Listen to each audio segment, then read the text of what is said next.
बिस्मिल्लाहिर्रहमानिर्रहीम। अस्सलाम वालेकुम स्टूडेंट्स, क्या हाल है जी? कैसे हैं आप सब? उम्मीद करता हूँ आप सब खैरियत से होंगे। स्टूडेंट्स, मैं हूँ मोहम्मद इब्राहिम, आपके चैनल डायमेंशनल फिज़िक्स से। और प्यारे स्टूडेंट्स, आज हम डिस्कस करने वाले हैं क्लास 11 फिज़िक्स 2025 पैक्टा की बेटा जो आपकी न्यू बुक आई है जी। चैप्टर नंबर 7 स्टूडेंट्स हम डिस्कस कर रहे थे वेव्स एंड वाइब्रेशंस।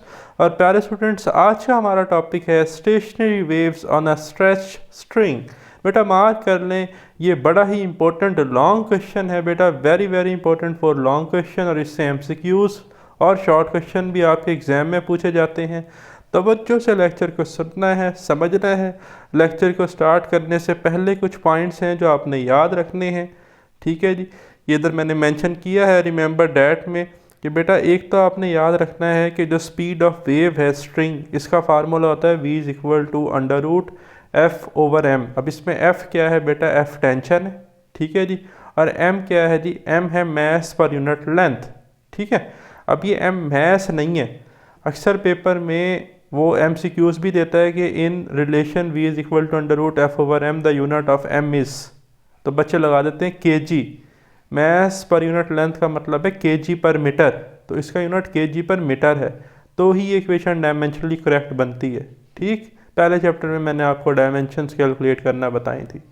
अच्छा, दूसरी जो आपने चीज़ याद रखनी है, ये आपका प्रीवियस नॉलेज है कि हमने पढ़ा बेटा कि अगर हमारे पास एक स्ट्रिंग थी और स्ट्रिंग को हम प्लग करते थे, ठीक है, तो उसमें मोड्स ऑफ वाइब्रेशन बनती हैं, ठीक।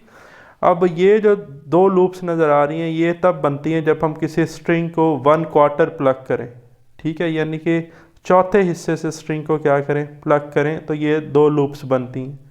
और हमें पता है बेटा कि यहाँ से लेकर यहाँ 0 डिग्री है, यहाँ तक 90 डिग्री है, ये बेटा 180 डिग्री है, फिर बेटा यहाँ 270 और ये 360 डिग्री, ऐसे ही है। अब एक्चुअली ये एक ही स्ट्रिंग है जिसमें एक दफ़ा जो है ये क्रस्ट और ट्रफ दिखाया गया है जब इसके पार्टिकल्स यहाँ से डिस्प्लेसमेंट अपवर्ड कवर किया है, यहाँ से डाउनवर्ड। फिर इसी की रिफ्लेक्टेड वेव दिखाई गई है कि अब ये क्रस्ट ट्रफ बन गया और ये ट्रफ क्रस्ट बन गया है। समझ रहे हैं बात? तो हमने ये पढ़ा था बेटा कि ये जो टोटल वेवलेंथ होती है ये लैम्डा होती है, ठीक है, यहाँ से लेकर जहाँ तक मेरा कर्सर है यहाँ तक। तो दो कंजक्टिव नोड के दरमियान फासला, इससे पिछले वीडियो लेक्चर में जिन्होंने सुना है ठीक है, बट जिन्हें नहीं पता वो उस वीडियो लेक्चर को लाजमी देखें, सुने एक दफ़ा तवज्जो से, कि नोड और नोड के दरमियान फासला λ/2 होता है, हाफ ऑफ द वेवलेंथ, ठीक है। और इसी तरह बेटा नोड और एंटी नोड के दरमियान जो फासला होता है, देखिए नोड से नोड के दरमियान था λ/2, तो अगर मुझे इतना फासला चाहिए यहाँ से लेकर यहाँ तक, मतलब यहाँ से लेकर इस पॉइंट तक का, तो वो इस λ/2 का भी हाफ बनता है, तो वो λ/4 बनता है। तो दो कंजक्टिव नोड के दरमियान जो डिस्टेंस है वो कितना है? λ/2। और नोड और एंटी नोड के दरमियान जो फासला है वो λ/4 है। एक तो ये पॉइंट याद रखना है। फिर बेटा वेव स्पीड मशहूर ज़माना formula v is equal to F lambda होता है। और जब हम हारमोनिक्स कैलकुलेट करेंगे first second and so on, तो बेटा हम फ्रीक्वेंसी निकालेंगे तो हम इस रिलेशन से लैम्डा को डिवाइड कर देंगे, तो f is equal to v over lambda आपने याद रखना है, ठीक है जी। अब एक और पॉइंट याद रखनी है कि बेटा अगर आपके पास एक स्ट्रिंग है और आपने उसको जो है क्लैम्प किया हुआ है दोनों एंड से, फिक्स एंड्स हैं दोनों, ठीक है, तो ये दोनों एंड्स जो आपके पास हैं ये फिक्स्ड हैं, सही है बात। इसका मतलब कि इन दोनों एंड्स के एंड पे आपको नोड्स मिलेंगे, ठीक है, क्योंकि डिस्प्लेसमेंट तो होगी नहीं एंड में, पार्टिकल डिस्प्लेस नहीं करेंगे, फिक्स एंड्स हैं, तो आपको एंड में नोड्स मिलेंगे। अब अगर मैं ये जो स्ट्रिंग है ग्रीन कलर की इसको प्लग करता हूँ सेंटर से, ठीक है, इसके सेंटर से अगर मैं इसको प्लग करता हूँ तो बेटा इसमें दो ट्रांसफ़र वेव्स प्रोड्यूस होंगी जो कि आपको इस नीचे वाले डायग्राम में क्लियर नज़र आ रही हैं, ठीक है। इस डायग्राम को देखें जहाँ पर इस वक्त मेरा कर्सर है, ये वही ग्रीन स्ट्रिंग है जिसको मैंने सेंटर से बेटा प्लग किया है। जब मैंने इसको सेंटर से प्लग किया है तो एक ट्रांसफ़र वेव इधर राइट की तरफ जाती हुई आपको रेड एरो से नज़र आ रही है, एक ट्रांसफ़र वेव जो है वो आपको लेफ़्ट साइड पे जाती हुई नज़र आ रही है, तो जिस वजह से ये एक लूप बनेगी और इसको हम कहेंगे फर्स्ट मोड ऑफ वाइब्रेशन। और फर्स्ट मोड ऑफ वाइब्रेशन में बेटा हमारे पास दो नोड होंगे, एक एंटी नोड होगा, ठीक है, ये बात भी याद रखनी है। और इसी स्ट्रिंग को बेटा अगर मैं प्लग करूं 1/4 यानी कि 1/4 से, तो फिर बेटा इसमें दो लूप्स बनेंगे, ठीक है, ये आपको नज़र आ रहे हैं डबल लूप, ठीक है, एक ये लूप और एक ये लूप। तो इस केस में बेटा आपके पास जो है वो 3 नोड होंगे और 2 एंटी नोड होंगे। नोड्स कितने होंगे? एक नोड, दूसरा नोड, तीसरा नोड। 3 नोड्स और 2 एंटी नोड्स होंगे सेकेंड मोड ऑफ वाइब्रेशन में, ठीक है, एंड सो ऑन। एक चीज़ जो यहाँ पर बड़ी इंपॉर्टेंट है, आप ये देखें कि यहाँ पर नोड 2 थे, एक एंटी नोड था, मतलब नोड विनर थे। यहाँ पर देखें तो 3 नोड थे, 2 एंटी नोड थे, मतलब कि नोड विनर थे। नोड कितने हैं? 3। और एंटी नोड कितने? एंटी नोड नोड से हमेशा एक कम है, समझ रहे हैं बात? ठीक है, तो इसका मतलब अगर नोड हमारे पास n है तो एंटी नोड n-1 होगा, समझ रहे हैं बात? ठीक है, नोड 3 है तो एंटी नोड n-1, n3 था तो n-1 2, तो 2 एंटी नोड होंगे। तो ये पॉइंट भी याद रखना है MCQs के हवाले से। अच्छा जी, अब हम चलते हैं टॉपिक की तरफ। Stationery waves on a stretch string. Consider a string of length L which is kept stretched by clamping its end so that the tension in the string is F। मान ले यही बेटा आपके पास जो है ना क्लैम्प्ड एंड है, ठीक है, जिन्होंने हमने फिक्स एंड्स है और इनके दरमियान में ये स्ट्रिंग है जिसकी लेंथ कितनी है बेटा L, और इसमें जो टेंशन है वो F है, ठीक है। ये मैंने इस रिलेशन में आपको F टेंशन बताई थी, ठीक। तो आपने टेंशन नहीं लेनी, आपने क्वेश्चन समझना है अच्छे से। तो पार्ट ए है जी, string plucked at its middle. मैंने कहा जब मिडल से प्लग करेंगे तो एक लूप बनेगी, सिंगल लूप, और फर्स्ट मोड कहते हैं इसे हम, ठीक है। और यहाँ से फर्स्ट हार्मोनिक आएगी हमारे पास, पहली फ्रीक्वेंसी जिसे फंडामेंटल फ्रीक्वेंसी कहते हैं। तो हमने एक्चुअली F1 निकालनी है। तो if the string is plugged at its middle point, two transverse waves will originate from its point, ठीक है जी। हमने यही कहा कि बेटा अगर हम इस स्ट्रिंग को प्लग करते हैं सेंटर से, ठीक है, तो ये वाइब्रेट करेगी तो एक लूप बनेगी, तो 2 ट्रांसफर वेव, एक राइट साइड पे एक लेफ्ट साइड पर जाएगी जिससे ये लूप बनेगी। One of them will move towards the left, एक लेफ्ट पे जा रही है जैसा मैंने कहा, end of the string, and the other towards the right end, और दूसरी कहाँ जाएगी? राइट साइड पर। When these waves reach to clamp ends, और जब ये क्लैम्प एंड्स पर जाएंगे दे आर रिफ्लेक्टेड बैक, ठीक है। ऐसे ही है ना, फिक्स एंड्स जो है वो एक्ट कर रहा है जस्ट लाइक अ डेंसर मीडियम, तो ये रिफ्लेक्ट बैक होंगी, सही है। मतलब अगर गया है ट्रफ तो ये क्रस्ट बन जाएगा आसान लफ्ज़ों में, ठीक है। और फिर स्टेशनरी वेव्स बनेंगी। As the 2 ends of the string are clamped, दोनों आपके पास जो है फिक्स एंड्स हैं, क्लैम्प्ड है, no motion will take place, कोई मोशन टेक प्लेस नहीं होगी। So nodes will be form, motion ही नहीं होगी तो डिस्प्लेसमेंट जीरो होगा, तो डिस्प्लेसमेंट जीरो होता था जिन पॉइंट्स पे, तो हम नोड कहते थे। तो नोड्स बनेंगे फिक्स एंड पे। So nodes will be formed at the 2 ends and one mode of vibration of the string will be shown as in figure 7.7। तो इसे हम फर्स्ट मोड ऑफ वाइब्रेशन कहते हैं जी, ठीक है, जब हमने मिडल से प्लग किया स्ट्रिंग को, with the 2 ends as a node and 1 antinode in between. तो पेपर में MCQ आ सकता है कि फर्स्ट मोड ऑफ वाइब्रेशन में कितने नोड कितने एंटी नोड होते हैं। तो बेटा 2 नोड्स होते हैं, एक एंटी नोड होता है, ठीक है, जो 2 नोड्स के दरमियान में होता है। Visually the string seems to vibrate in 1 loop, और आपको ऐसा लगेगा एक लूप में, एक सिंगल लूप में जो है वो स्ट्रिंग क्या कर रही है? Vibrate. As the distance between 2 consecutive node is 1/2 of the wavelength. अब ये वाला पॉइंट ये आ गया ना कि 2 कंसेक्टिव नोड के दरमियान फासला कितना है? ये देखें, 2 कंसेक्टिव नोड के दरमियान λ/2, 1/2 ऑफ द वेवलेंथ यहाँ पर उसने मेंशन किया, ठीक है, of the wave set up in the string. So this mode of vibration the length of the string is, अब स्ट्रिंग की लेंथ कितनी थी बेटा? L, और 2 नोड्स के दरमियान, 2 कंसेक्टिव नोड्स के दरमियान जो फासला होता है वो होता है λ/2, और आपके पास जो है ये फर्स्ट मोड है तो हम वेव लेंथ को λ1 लिखेंगे। तो लेंथ बेटा आपके पास आ जाएगी λ1/2, लेंथ किसके बराबर आ जाएगी? λ1/2, क्योंकि 2 नोड्स के दरमियान फासला कितना है? λ/2 है। तो हमें चाहिए λ1 की वैल्यू, तो 2 को इधर मल्टीप्लाई कर दें तो λ1 आ जाएगा, λ1 इज इक्वल टू 2L, ठीक है जी। Where λ1 is the wavelength of the wave set up in this mode, first mode में हुई है तो इसलिए हम इसे λ1 कह रहे हैं। The speed of a wave in the string depends upon the tension on the string and m मास पर यूनिट लेंथ। ये मैंने आपको फार्मूला दिखाया था, v is equal to √f/m, f tension और m क्या है? मास पर यूनिट लेंथ। तो इन 2 फैक्टर्स पे डिपेंड करता है, ये बात भी पेपर में MCQ आ सकती है, स्पीड, ठीक है जी। It is independent of point from where string is plucked. अच्छा, ये जहाँ उस पॉइंट पे डिपेंड नहीं करता कि किस पॉइंट से स्ट्रिंग को प्लग किया गया है, ठीक है जी, to generate a wave. It is given by, क्या थी जी, वेव स्पीड स्ट्रिंग की v is equal to √f/m। Knowing the speed v and lambda 1, हमें अब अगर v की वैल्यू भी पता है और लैम्डा 1 की भी वैल्यू पता है तो हम f1 कैलकुलेट कर सकते हैं। कैसे बेटा, वेव स्पीड होती है ना v is equal to f lambda, तो f क्या होता है बेटा, v/लैम्डा, लैम्डा को डिवाइड कर दिया, ठीक है। तो f1 is equal to v, wave speed तो सेम रहेगी v, लैम्डा 1 हमने अभी निकाला था, लैम्डा 1 बेटा हमारा आया था 2l, तो लैम्डा 1 की जगह पुट कर दें 2l, तो f1 आ जाएगा v/2l।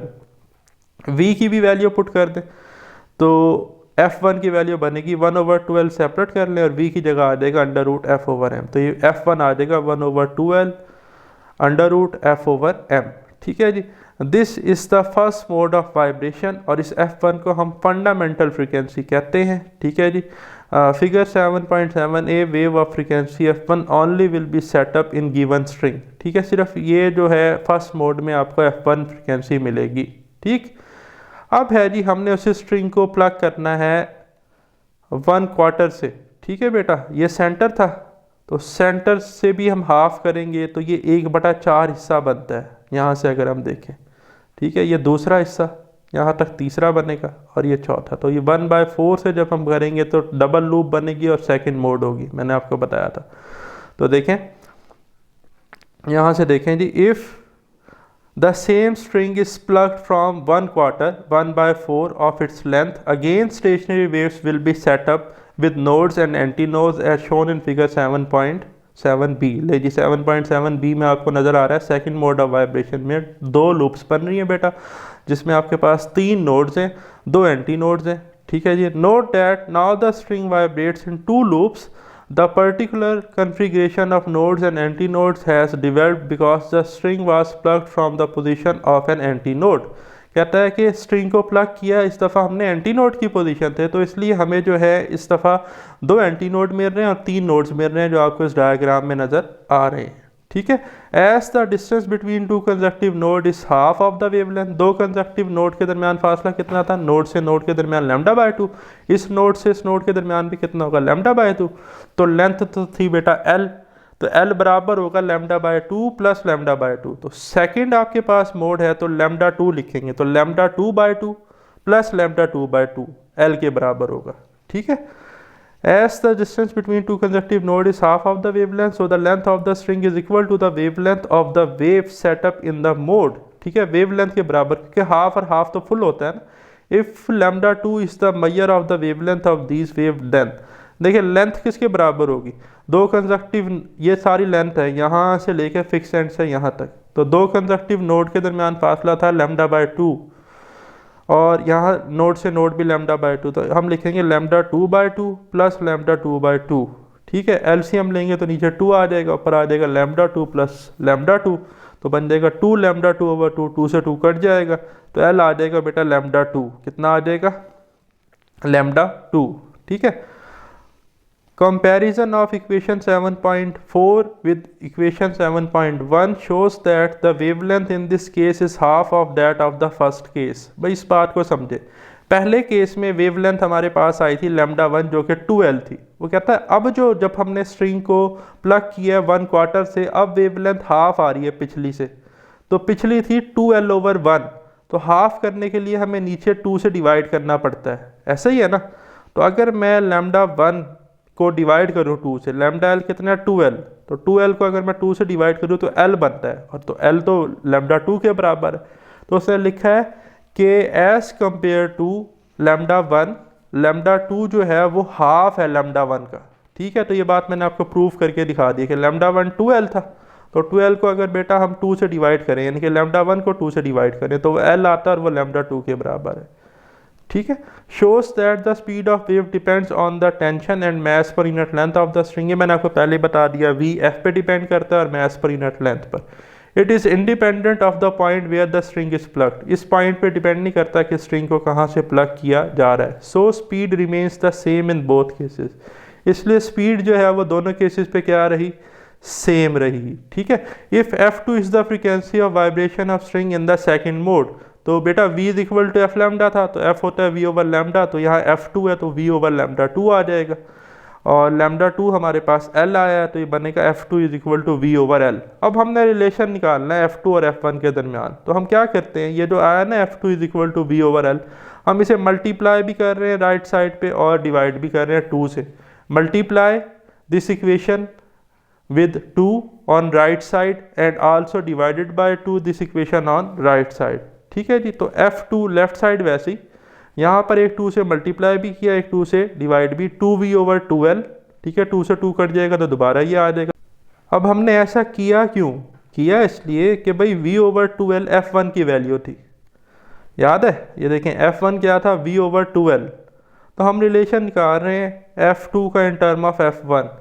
तो बेटा ये जो आपके पास v ओवर 2l था ये f1 बन गया, साथ एक 2 रह गया, तो हम इसको लिख सकते हैं f2 is equal to 2f1, क्योंकि f1 था v ओवर 2l, तो f2 is equal to 2f1। तो f1 जो है ये इंटेग्रल मल्टीपल आ गया किसका, f2 का, इसे हम क्वांटाइजेशन भी कहते हैं। ठीक है, इसी तरह बेटा जब हम f3 कैलकुलेट करेंगे तो वो आएगा 3f1, जब हम 4f निकालेंगे वो आएगा 4f1। तो ये एक सीरीज बन रही है जिसे हम हार्मोनिक कहते हैं, सीक्वेंस। यही डिस्क्रीट वैल्यूज़ होंगी f1, f2, f3, इनके दरमियान आप कहें कि 1.f1 होगा, नहीं होगा, आप कहें जी 3/2f1 होगा, नहीं होगा, f1 2f1 3f1 4f1। ठीक है, यही एक सीरीज बनेगी। Thus when the string vibrates in 2 loops it's frequency becomes double when it vibrates in 1 loop. ठीक है, कहता है बनिस्बत एक लूप के जब स्ट्रिंग क्या हुई थी, वाइब्रेट, जब मिडल से प्लग किया था और जब हमने इसे क्वार्टर से प्लग किया तब उसकी फ्रीक्वेंसी 2 गुना हो गई है, डबल हो गई है। ठीक है, अब सी है जी string plucked at an arbitrary point. Arbitrary कहते हैं मफरूजी, फर्जी, किसी भी रैंडम पॉइंट से हम स्ट्रिंग को क्या करते हैं, प्लग। अच्छा, एक चीज़ मैंने शुरू में बताई थी कि नोड्स ज़्यादा बन रहे थे एंटी नोड से, कैसे, ज़रा दोबारा देख लें। एक एंटी नोड था, 2 नोड थे, नोड की तादाद ज़्यादा थी, 3 नोड थे तो 2 क्या थे, एंटी नोड। ठीक है, तो नोड्स ज़्यादा बन रहे हैं, तो यहाँ पर इसलिए लिखा है इस जगह पर, ज़रा देखें जहाँ पर इस वक्त मेरा कर्सर है, कि let the string resonate, resonate कहते हैं vibrate, let the string vibrate resonate in n number of loops with n+1 nodes and n anti nodes. Anti node अगर एक है तो नोड्स 2 हैं, अगर n की वैल्यू 2 है, एंटी नोड्स 2 हैं, तो नोड कितने हैं, फिर 3 है। ठीक है, thus we can say that if the string made to vibrate in n loops the frequency of stationary wave set up on the string will be। अब देखिए मैंने कहा था f1 आपके पास आया था v ओवर 2l, f2 आया 2v over 2l जिसे हमने लिखा 2f1, f3 आएगा इसी तरह आपके पास 3f1, f4 आएगा 4f1, fn क्या आएगा, nf1। तो हम fn का जनरल फार्मूला लिख सकते हैं, fn is equal to nv over 2l। पहले में था 1 ओवर, यहाँ पर अगर मैं 1 लिख दूँ 1v ओवर 2l, दूसरे में आया हमारे पास 2v ओवर 2l, तीसरे में आएगा 3v ओवर 2l, चौथे में आएगा 4v ओवर 2l, इसी तरह n में आएगा nv ओवर 2l। ठीक है, और v ओवर 2l तो f1 है, तो fn का जनरल फार्मूला आ गया, fn is equal to nf1। अब f1 तो कांस्टेंट है, फंडामेंटल फ्रीक्वेंसी से हम कहते हैं, तो fn डायरेक्टली प्रोपोर्शनल है n नंबर ऑफ लूप्स के। ठीक है, तो ये बात याद रखनी है। And the corresponding wavelength is, अब लैम्डा आ गया 2l ओवर n, अब ये कैसे आया भाई, इसी फार्मूले को देखें, fn is equal to nv over 2l है। ठीक है बेटा, अब मैं कर क्या रहा हूँ, v को और n को रीअरेंज कर रहा हूँ। ठीक है, मतलब v को बाहर निकाल रहा हूँ और n ओवर 2l को इकट्ठा कर रहा हूँ। ऐसा क्यों कर रहा हूँ, भी बात समझ आ जाएगी। fn n over 2l into v, ये जो n ओवर 2l है बेटा, ये 2l इधर जाके मल्टीप्लाई होगा और n इधर जाके डिवाइड होगा, तो v मेरे पास बनेगा fn into 2l over n। अच्छा, हमने पढ़ा v is equal to f lambda होता है, तो ये fn है तो इसको लैम्डा n होना चाहिए, तो इसलिए लैम्डा n आता है 2l ओवर n। ठीक है, v is equal to fn lambda n, सही। Where n is equal to 1 2 3, it is clear that as the string vibrates in more than one loop its frequency goes on increases। यही मैंने कहा, जितनी ज़्यादा number of loop होंगी तो frequency बढ़ती जाएगी, क्योंकि n और fn का डायरेक्ट रिलेशन है। ठीक। और फ्रीक्वेंसी और वेवलेंथ का इन्वर्स रिलेशन होता है, जब स्पीड कांस्टेंट हो तो वेवलेंथ छोटी होती जाएंगी and the wavelength lambda get correspondingly shorter, wavelength छोटी होती जाएंगी क्योंकि वेव स्पीड कांस्टेंट है।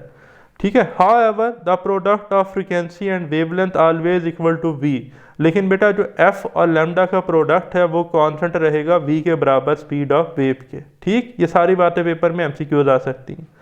अब हमने क्या अब तक जो है वो रिजल्ट निकाला। The above discussion clearly establish that, पहला point, the stationary waves have a discrete set of frequency. Stationary waves जो है बेटा उनकी डिस्क्रीट सेट ऑफ फ्रीक्वेंसी है, f1, 2f1, 3f1, 4f1 so on to nf1, which is known as harmonic series, और इसे हम harmonic series कहते हैं, सीक्वेंस है ये। ठीक है। The lowest characteristics frequency of vibration is the fundamental frequency, और बेटा जो सबसे पहली फ्रीक्वेंसी थी जब हमने स्ट्रिंग को सेंटर से मिडल से प्लग किया था f1, उसे हम फंडामेंटल फ्रीक्वेंसी कहते हैं या उसे हम फर्स्ट हार्मोनिक कहते हैं, correspond to the first harmonic. The frequency f2 is equal to 2f1 corresponds to the second harmonic, इसी तरह f3 third harmonic and so on। Second point है बेटा, in other words quantum jumps in frequency exist between the resonance frequencies। ठीक है। अब आपके पास जो हार्मोनिक्स हैं f1, 2f1, 3f1, यही वैल्यूज़ आएंगी, इसके अलावा और कोई वैल्यू, अब मैंने कहा था जैसे कि 2.7f1 नहीं आएगी या 3/5f1 नहीं आएगी। This phenomena is known as quantization of frequency. अब क्वांटाइजेशन ऑफ फ्रीक्वेंसी पेपर में शॉर्ट एमसीक्यू आ सकता है। क्वांटाइजेशन कहते हैं integral multiple of some minimum value. जैसे हम चार्ज को लिखते थे बेसिक लेवल पे कि capital Q is equal to NE, number of electrons कितने हैं, एक इलेक्ट्रॉन का चार्ज, फिर हमें टोटल चार्ज मिलता था। इसी तरह बेटा जो फ्रीक्वेंसी है जैसे f3 है तो वो इंटेग्रल मल्टीपल है f1 का, f3 is equal to 3f1, है ना। तो it means that fn is equal to nf1 where n is equal to 1 2 3, integral multiple है। ठीक है। अब मुझे यहाँ से f5 चाहिए तो मैं पहली को 5 से मल्टीप्लाई करवा दूंगा तो आ जाएगी, 10वीं चाहिए तो पहली को 10वीं से मल्टीप्लाई करा दूंगा तो आ जाएगी। तो इसे कहते हैं integral multiple. The stationary wave can be set up on the string only when the frequencies of harmonic series determined by the tension, length and mass पर unit length of the string. कहता है कि जो stationery waves हैं किसी भी string की, उनकी जो एक फ्रीक्वेंसीज हैं, एक तो वो हार्मोनिक्स में है और इनमें इजीली निकाल सकते हैं अगर हमें टेंशन, लेंथ या मास पर यूनिट लेंथ की इंफॉर्मेशन गिवन है। Waves which are not in harmonic series are quickly damped out. अच्छा, वो वेव्स जो हार्मोनिक सीरीज में नहीं लाई करती वो फौरी डैम्ड आउट हो जाएंगी, उनका एम्पलीट्यूड फौरी ज़ीरो हो जाएगा, एग्जिस्ट ही नहीं करेंगी। थर्ड है जी आपके पास, the frequency of string on a musical instrument can be changed either by varying the tension or by changing the length। अच्छा, ये बड़ा इंपॉर्टेंट पॉइंट है। जो आपके म्यूजिकल इंस्ट्रूमेंट है लाइक गिटार है, अब गिटार में टेंशन कैसे चेंज करते हैं, जो गिटार की नॉब्स होती है ना, नेक जो उसकी होती है उसके ऊपर नॉब्स होती हैं स्ट्रिंग को टाइट करने के लिए, वहाँ से आप टेंशन एडजस्ट कर सकते हैं। और चेंजिंग लेंथ आप कर सकते हैं जब आपका जो फ्रेट बोर्ड होता है उस पर आप अपने फिंगर्स को प्रेस करते हैं, रखते हैं, तो आप स्ट्रिंग्स की लेंथ को चेंज कर रहे होते हैं, तो वहाँ पर भी स्टेशनरी वेव्स प्रोड्यूस हो रही होती हैं और आपको एक खुशगवार साउंड आ रहा होता है जिसे आप इंजॉय करते हैं। For example, the tension in the guitar and violin string is varied by tightening the pegs on the neck of the instrument. ले जी आ गया, पेक्स जो है ना, ये एक्चुअली आपके पास नॉब्स हैं, नॉब्स, इसको काट के पिक्स की जगह नॉब्स लिख लें। ठीक है। नॉब्स को आप टाइट करके टेंशन को वेरी कर सकते हैं। Once the instrument is tuned, और एक दफ़ा आपका इंस्ट्रूमेंट ट्यून हो जाए, the musician vary the frequency by moving their fingers along the neck. मैंने कहा ना कि फिर अपने फिंगर्स को वो क्या करते हैं, अलॉन्ग द नेक मूव करके उसकी लेंथ को भी चेंज कर सकते हैं, thereby changing the length of the vibrating portion of the string. ठीक है। अब हार्मोनिक्स की अलग से एक डेफिनेशन आ रही है कि जी in the above example the set of possible standing waves और stationary waves having frequencies f1, 2f1, 3f1 and so on to nf1 called harmonics of the system. इसे हम हार्मोनिक्स कहते हैं जी इस सीरीज को। ठीक है। द लोएस्ट और fundamental frequency of all harmonics is called fundamental और फर्स्ट हार्मोनिक। f1 को हम फंडामेंटल या फर्स्ट हार्मोनिक कहते हैं। Subsequent frequencies are called second harmonic, third harmonic, etc। ठीक है जी। तो ये था यहाँ तक हमारा बेटा lecture stationery waves in a stress string. Very soon बेटा हम डिस्कस करेंगे नेक्स्ट वीडियो लेक्चर को, जो कि आपका है stationary waves in air columns. Allah ताला आपको बरकत और कामयाबी अता फरमाए। स्टिल आपका इस टॉपिक से रिलेटेड कोई क्वेश्चन है तो कमेंट्स में ज़रूर डिस्कस कीजिएगा। अपना ख्याल रखिएगा। खुदा हाफिज़।